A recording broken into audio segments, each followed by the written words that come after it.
Hi, bit of a different sort of video today from me. This is a bit of a retrospective video and just talking about knife collecting.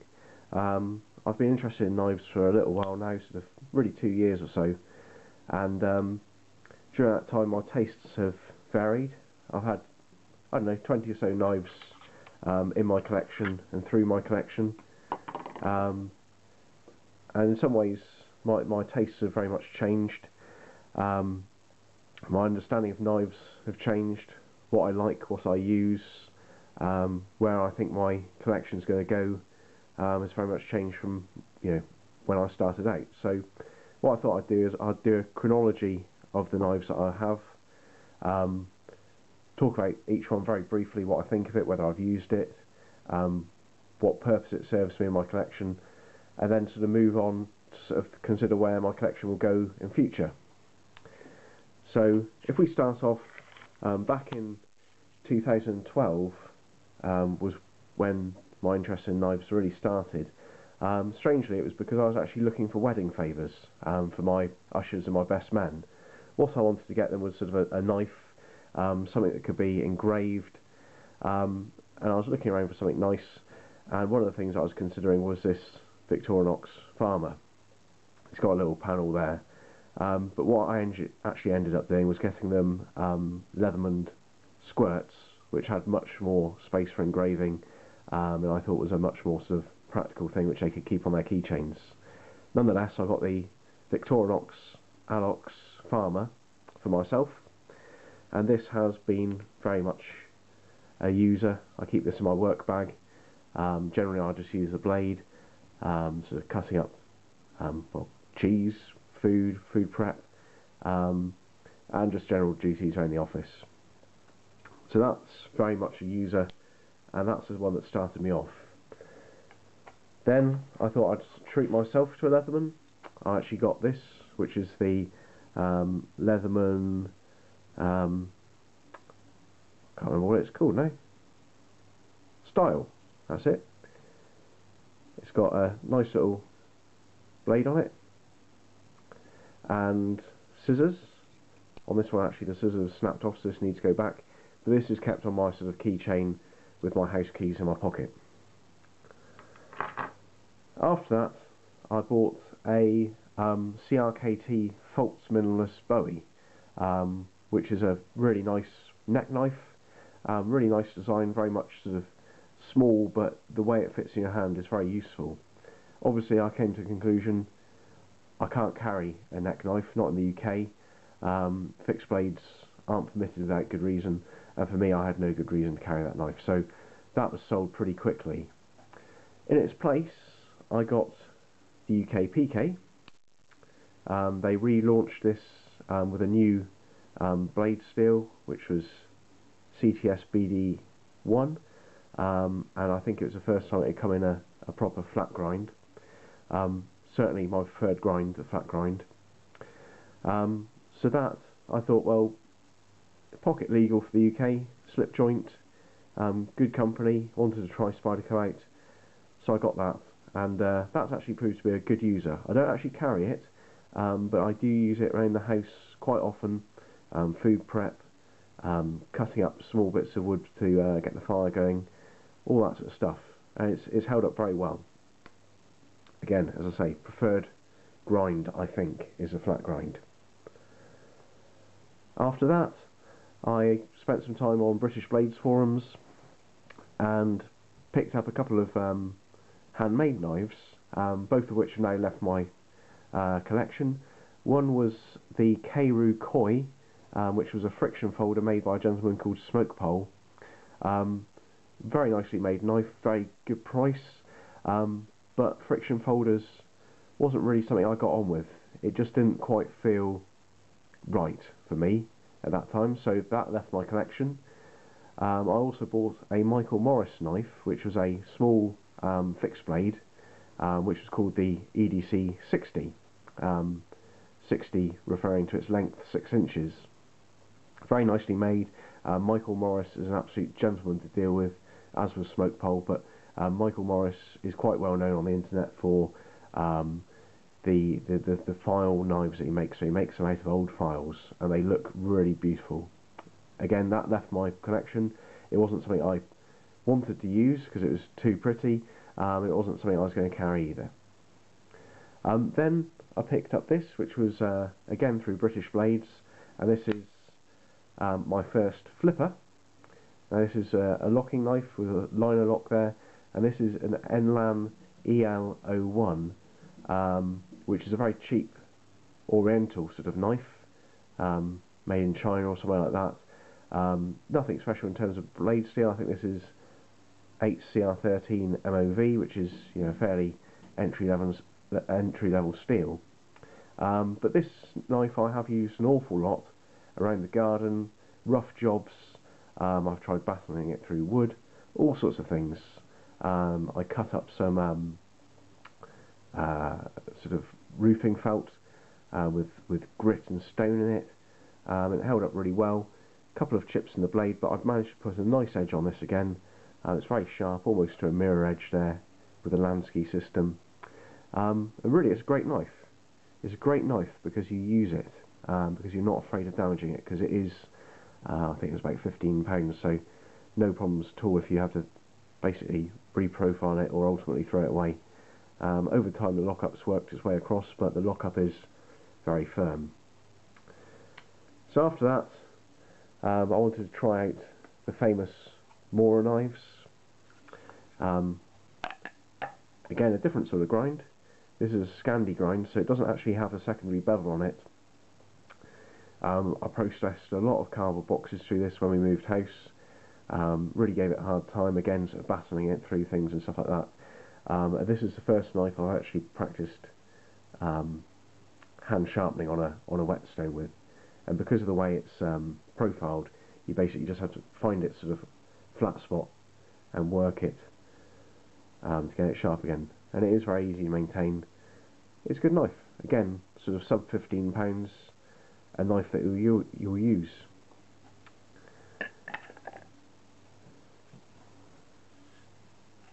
After that, I treated myself to another Spyderco. This came up very cheap on Heaney Haynes. Again, a UK legal design, and again, a flat grind. So win-win for me if that's going to find its way into my pocket. This I've used quite a lot around the house. Again, don't really carry it. I've never really carried a knife with a pocket clip. Don't really get on with that. But a great knife and one that I use. After that, I bought a Benchmade Griptilian, another classic knife, very well known, something I really had to try out. Very substantial feel, as loads of people have said. The handles do feel somewhat plasticky, but you know, all in all, a really nice knife. The locking mechanism is very good as well. Flips open with great authority. The only thing was, it had some sort of tarnishing on the blade, quality control issue, so I sent it back and didn't actually end up getting another one. So that left my collection, maybe by quirk, because it was a nice knife. After that, I got this, which is the Victorinox Waiter. Now this is a knife which sees the most use. This lives in my my jeans pocket, the little one, and it fits in really nicely. Little lanyard there to pull it out with ease. Nice little blade, perfectly functional, not incredibly sharp but easy to maintain. And it's got a bottle opener, corkscrew, and also on the end of the bottle opener, flathead screwdriver, and what can be used as a can opener if you really must. That's a really nice knife, and one that I genuinely use an awful lot.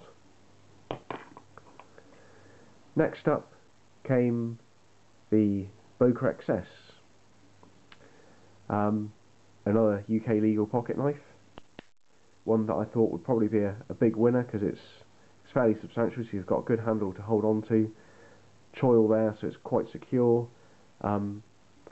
The back spring is supposedly sort of a legendary strength, but for me I don't find it particularly strong. It's probably one of the stronger ones, but it's nothing too impressive. Not really seen a lot of use. You know, I've used it around the house. Not afraid of using it. It's obviously reasonably priced. It's sort of £35. But again, not found its way into my pocket. Next up, I got the CRKT Swindle, which was the second flipper that I've had, and this one ran on IKBS bearings, so it comes out with great authority. Really nice design, interesting pocket clip, which does work. You know, I've tried it around the house and it does work quite nicely, although it's somewhat unconventional. It's got a hollow grind. But yeah, it's a really nice knife for, if you will, fondling.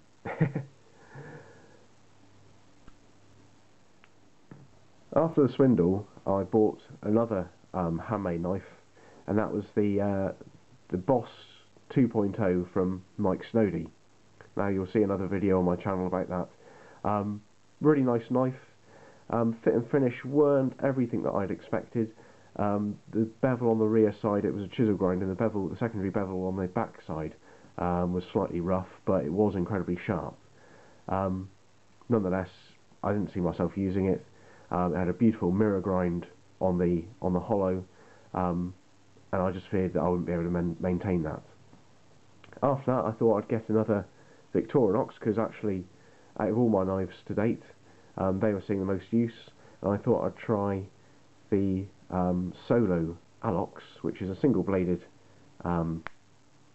slip joint, something which I thought would end up in my pocket. It hasn't really, but it may do. It's slightly longer than the Waiter, so I don't find that it's particularly suited to my jeans pocket. And also, one thing that I think is missing from it is the lanyard. I would like to see that. But a nice knife, and again, reasonably priced and something you shouldn't worry about using. After that, got my first multi-tool, Leatherman Juice. This has ended up occasionally in my work bag. You can carry it in the UK, no problem at all. It's only got a slip joint blade. It's a nice knife. It's really good. The pliers are functional. You know, sometimes this is my go-to tool around the house, if you know that it's going to be a light job and you only need a couple of screwdrivers. Yeah, good buy. That'll stay in my collection. Next, I got the Boker Kwaiken flipper, which is a Burnley design. Oh, again, it runs on IKBS and it snaps out pretty readily. This is a liner lock with titanium scales. I did intend to try and rescale this, because these are sort of relatively easy to remove, I think, and I was going to put something like hammered copper on, or carbon fibre, do my first sort of modding project. Never got round to it in the end. It's a really nice knife. They've really done a great job of sort of representing the custom version of this, and they've just re-released this in VG10 as opposed to the original Oz 8. So yeah, it's a nice knife. Really good fun to handle, but again, something which might ultimately leave my collection. Next up is another nice knife to play with. Not something that I think I'd ever take out into public, good reason or not. This is a spring assisted knife, so it's got spring action kicking in that sort of 30 odd degrees there, so it just makes it snap out. This is a zero tolerance CT0770. Yeah, lovely knife. Good steel. I think this is, what is it? It's Elmax. Comes with a sort of mirrored bevel there. Really nice knife. Nice to play with. Possibly use around the house, although it's a slight hollow, so not really my preferred sort of grind for food prep. But, you know, nice to have in the collection. Next, another catch and release actually. It was the Victorinox Classic Alox, which is the very small keyring knife that they do. in blue. It was just too small. You know, there's knives that will find their way into your pocket, but this one was literally too small. The knife had very little resistance in the back spring. It wasn't functional really in my opinion, so I sent it back. After that I got the Lanksy Mikkel Willumsen world legal slip joint, which you can carry in the UK. Hugely strong back spring, real hand filler, interesting blade shape, although it didn't come amazingly sharp. Great design, £15, but I don't think it's going to find its way into my pocket. It's just too big.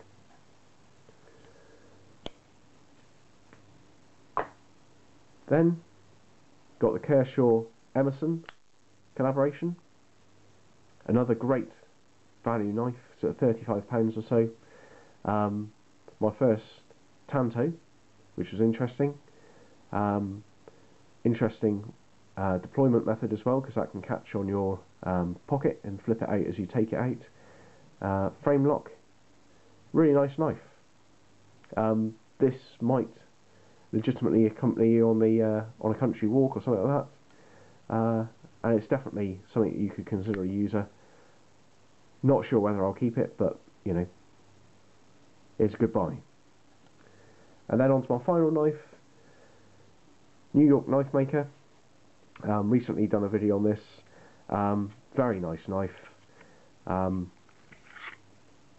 Warncliffe, very pointy, very sharp, very thick stock, hollow grind. Yeah, really good. You know, please do check him out because he's doing some great prices at the moment, and you know, he makes a good knife. So that's me up to date with the knives that I've bought, and really that leads to me to consider, you know, what I'm using my knives for, what I've actually established that I actually like and use, because there's nothing wrong with having knives which you enjoy literally just collecting. That's the point of collecting, you know, things like the Kwaiken or the ZT. You know, these are nice knives to play with and have in your collection.